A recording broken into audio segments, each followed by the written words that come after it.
외국인과 기관의 순매도 규모가 증가를 하기는 했지만 아직까지 크지는 않습니다. 300억 원 내외의 순매도를 각각 기록을 하고 있는데요. 자세한 수급 포인트 짚어보면서 투자 전략 세워봅니다.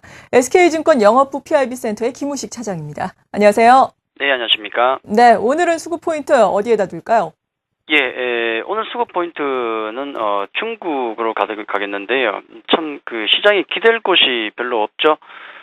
계속 디커플링 보이다가 또 오늘은 또 나쁠 때는 항상 또 커플링이지 않습니까? 동조화를 보이는데 어제 그 유럽 그 시장 급락이 나오는 걸 보고 차라리 이게 낫겠다라는 생각까지 했었어요. 어차피 뭐 글로벌 증시에 올라갈 때 디커플링 못 따라갈 것 같으면은 차라리 유럽 리스크가 커져서 다시 안전자산이 엔화 강세가 보인다 그러면은 차라리 그게 우리 시장이 낫지 않겠습니까?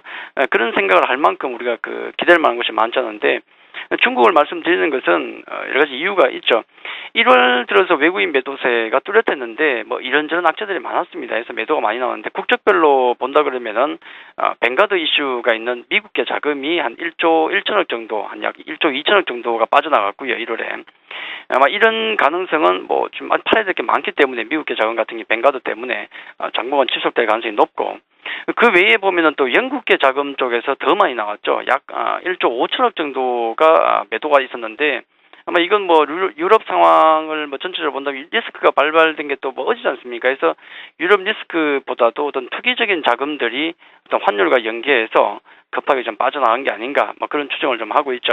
뭐 이런 상황 속에서 또 유럽에서 이런 사고가 터졌으니까 아마 미국과 영국계 자금 같은 경우는 2월 들어서도 역시 부정적인 흐름을 보이지 않을까 해서 좀 찜찜하죠. 하지만 반대로 이제 그 1월 들어서 가장 우리 증시에서 가장 매수를 많이 한 국가를 보니까 중국이었습니다. 약 5천억 이상의 매수세를 보였는데요. 작년 그 중국은 작년에 보면은 그 자본 수지 적자를 기록했는데 그동안 보면은 뭐 모든 것을 빨아들이는 블랙홀이었지 않습니까? 외자도 막 블랙홀처럼 빨아들이는 중국이었는데 자본 수지 적자가 1998년 이후로 14년 만에 처음이라 그러죠, 지금. 그래서 해석을 그렇게 하고 있습니다. 외자가 좀 빠져나가는 것도 있겠지만은 뭐 성장률 둔화다 등등해서 빠져나가는 것도 있지만은 역시 최근 중국의 해외 투자가 늘어나는 것 거기서 지금 우리가 원인을 찾고 있는 것이 아닌가 그렇게 보이는데 기사들이 많아요. 얼마 전에 그 제주도를 뭐 먹어치우는 외국인들, 뭐 중국인들 뭐 이런 기사도 있었고 또 작년 12월은 중국 그 상해 사모펀드 투자협회에서도 또 방문을 했고 상당히 좀 관심이 많다, 해외 쪽으로 관심이 많다는 거죠. 그래서 지금 여러 가지 상황이 어려운데 결국은 뭐 펀더멘탈적으로도 우리가 중국 쪽에 많이 기대고 있고 수급적으로 볼 때도 이제는 우리가 중국에 좀 많이 눈치를 보게 되지 않겠는가 해서 뭐 수급 패턴 같은 경우도 상반기에는 조금씩 바뀌겠다 그런 말씀을 좀 드리도록 하겠습니다. 네. 그리고 수급 외국인과 기관 묶어서 알아볼 텐데요. 오늘은 또 나란히 300억 원대 양매도에 나서고 있어요. 업종별로는 어떻습니까? 예, 외국인과 기관 같은 경우 어제도 말씀드렸지만 어떤 큰 특징적인 모습이 보이지 않는다고 말씀을 좀 드렸었고요. 외국인들은 그냥 매도세가 둔화되는 것 외에는 큰 게 없더라는 말씀. 또 기관 같은 경우도 1950과 2000 사이의 가치 흐름에서 포지션을 거의 못 정하고 있는 좀 흐지부지한 모습을 보이는데 오늘도 마찬가지입니다. 외국인들 보면은 뭐 금융, 통신, 전기, 가스 등에 대한 매도가 나오고 뭐 조금씩 뭐 추세가 없는 것 같죠. 또 매수가 전기전자, 유통, 운수창고 오전에 매수가 들어오는데 큰 의미는 없어 보이고요. 매수 종목을 보니까 뭐 SK 하이닉스는 외국인이 최근에 계속 사고 있고 또 강원랜드 같은 종목 삼성물산, SK이노베이션, 뭐 현대모비스가 보이는데 그렇게 추세를 이끌 만한 어떤 특징적인 모습은 없고 기관도 마찬가지죠. 지금 오늘 업종별로 보면은 전기전자, 서비스, 운수, 장비, 뭐 금융 등등에서 매도가 나오고요. 뭐 통신, 기계, 전기, 가스 매수가 들어오는데 왔다 갔다 하는 것 같지만은 어떤 무게 중심 같은 경우는 역시 좀 방어주 쪽으로 좀 잡혀 있는 게 아닌가 하는 생각이 들고요.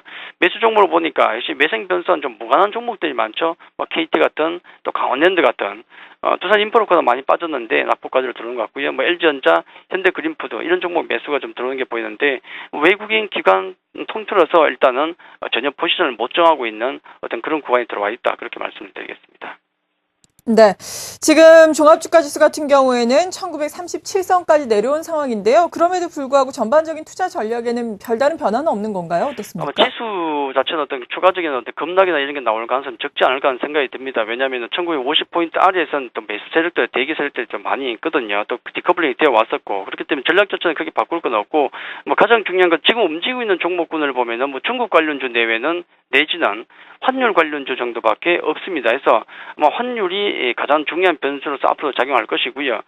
또 종목 같은 경우 수급이 계속 보일 수밖에 없습니다. 당분간은. 그렇기 때문에 중소형 개별주 쪽으로만 좀 한정적으로 보시고 지난번에 말씀드렸던 ETF 같은 경우도 좀 조정 나올 때 적극적으로 좀 활용하는 게 좋지 않을까 그렇게 말씀드리겠습니다. 네, 지금까지 수급을 바탕으로 한 투자 포인트 SK증권 영업부 PIB 센터의 김우식 차장과 함께 짚어봤습니다. 감사합니다. 감사합니다.